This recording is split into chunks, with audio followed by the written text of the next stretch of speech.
All Right, right. Tetsuo, what's your topic? Well, before I get into my topic, I had a question for everybody. I Raise don't your want hand to if- answer. Oh, you I don't like have to answer. sake the best. So, taking those into account, let me add those into my notes real quick. I'm sorry. What I was going to ask was for if you had been a fan of the old Jet Set Radio games, raise your hand. Never played them. You can't see me raise my hand. But I know you are. Well, I'm not. I never played Jet Set Radio. I'm raising my hand. Look at Teacher's pet over there. I love the music from Jet Set Radio. Understand the concept of love. Love. Oh my Who god. doesn't What love is music? love? Like, that's the real question. Anyway, so where I was going with this, I think the early access opened for a game called Hover Revolt of Gamers, herefore going to be referred to as Hover because that is a little bit of an unwieldy name. So it was an early access game that opened for early access back in 2015, I think late 2015, but as a game, it was either the 30th or the 31st. I don't remember which day it was. I want to say it was the 31st, so it's only been out for like a little over 24 hours now. So, of course, when I got off work today, I picked up a copy of it and I played about an hour and a half of it, and it's definitely the spiritual successor to Jet Set Radio that it's kind of been heralded as. Is it like the same developers or just someone with a love for the game that kind of ran with it? Kind of a little bit of both. The studio that was developing it were very much fans of the original. I want to say they had one or two people on their team that was from the original, but don't quote me on that. I was trying to find that, and I couldn't find conclusive answers on that. However, the guy that did the music for the Jet Set Radio games worked on a few of the songs for Hover. Buddy.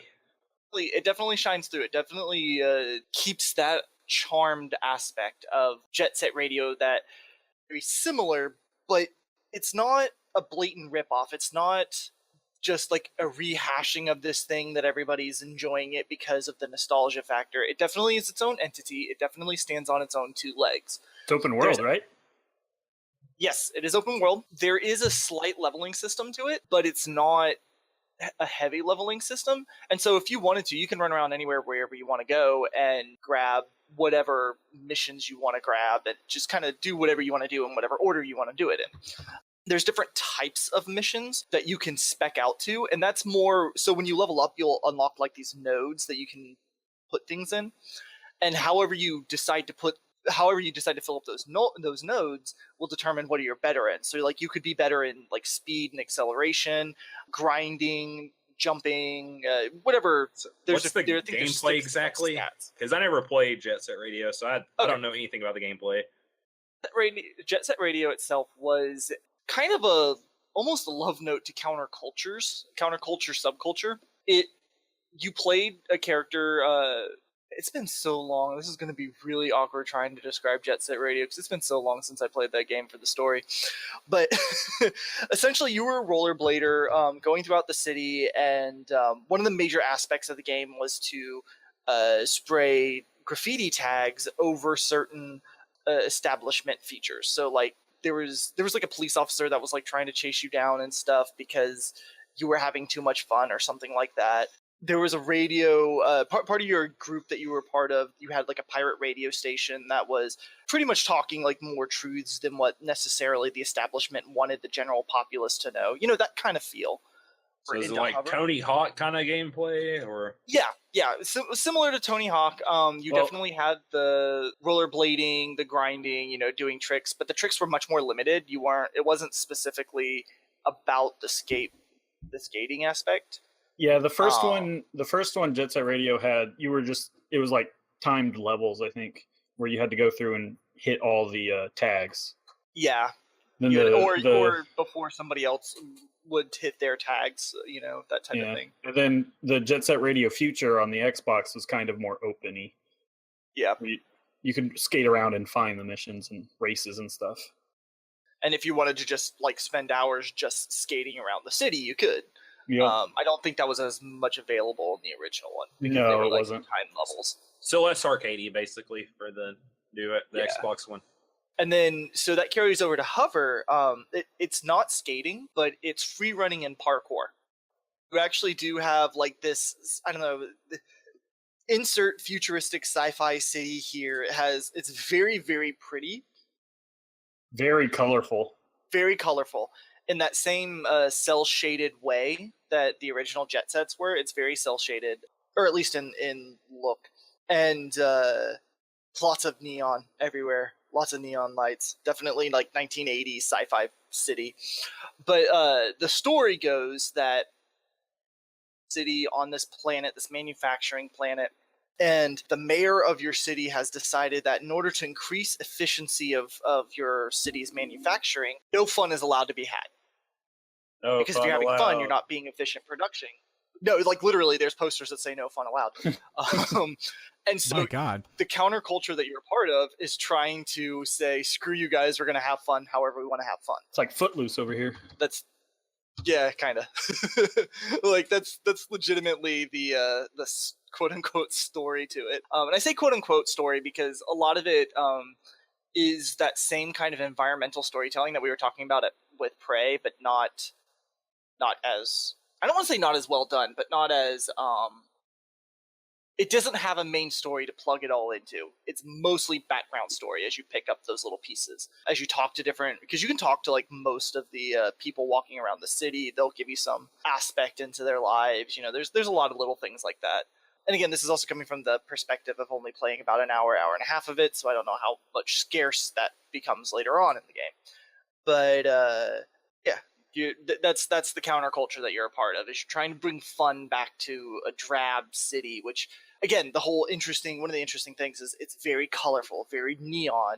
They're not allowed to have fun. It is illegal to have fun. And so your group, the gamers, are trying to bring gaming specifically actually to the people. They have a game sphere, which is like, it's like a Xbox, but it's a sphere. And certain missions will revolve around those. Trying to deliver them to people, or even playing a ball game with the console, which doesn't sound like that's too healthy for the console, but there's totally a one of the types of missions that you can do is essentially a cross between basketball and soccer, where you pick up the ball and you're just trying to throw it into scoring areas. Making it sound like arms there, Tess. But not really. I've been Yeah, I can see how you. Bad joke. I'm moving through here. I'm kind of looking at some of the concept art for this, some of the stuff as you guys have been talking, and I gotta say it is, if you love colors, if you love bright and bold stuff, I would definitely say check it out. It is definitely a rainbow, and Yeah. And it's actually pretty neat. Like seeing some of the animations, what they've done, because they've got like alpha stuff. You can go actually check them out on their Kickstarter page for it and everything. But seeing some of the stuff that they've done on there so far, it's pretty neat. There's a lot. You definitely feel speedy. You'll definitely feel like you're moving around from point A to point B. So if you were worried that I'm gonna play this game, but I might not require some reaction time and whatnot. No, if the preview stuff that they were showing here is any indication, you will definitely be quick on your feet and. You will need to be good at what you do if you want to be successful at it fully. And on that note, one of the biggest complaints I've seen about this, and I can understand it, is that the controls are clunky. I don't think they are. I've been playing with a gamepad, though. I haven't been playing with keyboard and mouse, but even with keyboard and mouse, the way the key layout looks like, it doesn't look like it's that clunky. But I think the reason why it feels clunky is because you do feel like, even though you feel fast, you do feel like you're speeding through. There's even like a little speedometer at the bottom, and you can be running, you can get close to like 50 mile an hour while you're running, which is crazy to think about. But it's not going to have the same type of, it has its own fluidity, but it's a different type of fluidity than what you had in Jet Set Radio, because you're not rollerblading, you're parkouring, you're free running. And so there is that fundamental difference. So once you get your mind kind of wrapped around that, as opposed to the rollerblading, you feel like you're going even faster, because I guess your mindset just gets into the right fluidity. You use that word multiple times. You have it on PlayStation, right? PS4? No, I got it on PC. PC. It's still yet. I don't think they've announced. I think they said just Q4 for PlayStation and for Xbox. But they are planning eventually to bring it to them. And as far as at least on PC goes, it's fairly cheap. Oh yeah, right now it's I think 20% off, so it's $15. Yeah, I think is what it something is. like that. Wow. It's a little French company, so. Oh, it's a French. Okay, cool. Yeah, it's a French company. One of the other big complaints that I've seen about it, and again, and I know I can oftentimes be vocal about not belittling other people's complaints, but not finding as much of a problem in them as other people do. But the customization for your character, at least at the beginning, is next to none. You can choose a male or a female, and that's it. You don't get to modify the clothes. I think there's like 10 characters you can unlock as you play to fit into your crew, and so you can choose to be one of the other ones later on. But what you can do is you can customize their clothing, and there's, I think, 5 different color areas on the body that you can change. One of them is a neon color, so you have as you're running, you'll have like a glow streak behind you, so that you have that color, and then your other 4. But even that color palette is definitely it's not like tiny, but we've gotten, I think at this point in time as gamers, we've gotten used to having a lot of customization available to us. Yeah, and they probably didn't focus too much on it in development. Yeah. And to be fair though, too, I think that some colors would be a little weird in the way that the uber neon, uber colorful black you can choose. It's like a black that like sucks all light out, and in that way it stands out and is colorful. Like, I know it's weird to describe black as colorful, but their black is colorful. like I guess it's just all about the way they use it, I guess. Yeah, it's the saturation. But like some of the other colors are less saturated, but they still have that weight of presence that you get with a highly saturated color. Yeah, it definitely is limited. I do wish that there was a little bit more to the customization at the beginning, but I do get that gives you stuff to reach towards, and I don't know if the palette will grow any. I would think that would be weird if the palette grew any, but I don't know, it might be possible. How'd you actually find out about the game? I hadn't even heard of it. Actually, when you were talking about it, I was like, what is he talking about? There was a few months ago when I think we were playing For Honor or something, the 4 of us were, and Mal mentioned loving the soundtrack to Jet Set Radio. And so I jumped on looking, and then I was like, because it's amazing. Yeah, but like I was like looking for to see like what happened to the games, to see if maybe they did a remake for the PS4 or something that I could pick up, because my wife had never played them. And that was actually when I ran across the early access, and then I just kind of have kept my eye on it. And then Mao mentioned it again today, and I was like, oh yeah, how's that been doing? And come to find out it released. Yeah, I posted the release trailer in our chat. Hey man, there you go. And it's not expensive, so I mean, that's a pretty good ease of access for people. I would probably, if it probably grabbed my interest personally more, I potentially just give it a test drive just to see, because I never played Jet Set Radio, so if this is an homage to it, I can at least get an idea of what Jet Set Radio might have been like. I take that carefully, because this game is not that game, so yeah. But it looks interesting, if nothing else. One of the other things that was a pleasant surprise to me, which is, I feel really weird for saying that because it's a style of game I don't like necessarily, in common with its feel with MMORPGs. And what I mean by that is the way the side quests, so you have a bunch of main quests, but there's all kinds of branching side quests you can do, and you never know when you're going to run into a guy with a question mark over his head, to go do something for him. But then you can do this all single player, or you can be online, and when you're online, just people are jumping in and out all over the place, which I found really amazing, because I was like playing with like 20 plus people on my instance alone, and I was like, okay, this is more people than I was expecting to have present. And you can get together with them, so whenever you start a quest, it'll like pause, and so it'll give people a little bit of a moment to jump in and also join the quest with you. But yeah, it has a bit of an MMO feel to it, if that makes sense, in that regard. So you can like play with people and stuff. It's not like completely massive though, is it? Is it like an 8-person group or something, or is it? You can turn it off completely. Yeah, you can turn it off completely, but I want to say it was like, there was like 15 or 20 of us in my instance earlier today. So there was a good number of people. Run into each other and knock each other down. And all that good stuff. Well, do parkour tricks over each other's heads. Like, that's the other thing, is like, even though the square footage, so to say, is not necessarily huge for the city, it's definitely layered up. There's a lot of verticality to it, and it's very densely packed. So there's a lot of places you can go, even though necessarily huge. If that makes sense. Yeah, I gotcha.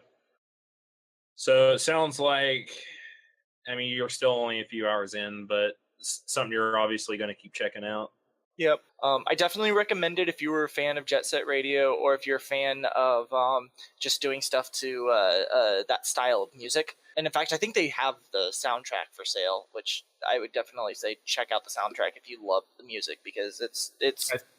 I think you can even check out the guy who worked on Jet Set Radio's original soundtrack. He's got some of the songs from this on his SoundCloud. Yeah. Yep. I'm gonna look some of that up. Do you have his name? Because I love the music. I don't know off the top of my head. Okay, I'll find it later, and we'll share it with you guys what it is. But if you're not like the Jet Set Radios, I don't know that I necessarily recommend it, just because it does kind of go back to them. It is fun. I do think it's something that everybody should at least take a look at, and if it slightly piques your interest. Again, it's $15. It's not too bad to pick up a game if you only get an hour and a half worth of play out of it. It's not as big a deal if you had bought like a $60 game and only got an hour and a half worth of play. But yeah, it's definitely interesting. It's definitely fun. I'm having fun. So. All right, if you like Jet Set Radio, go check it out, people.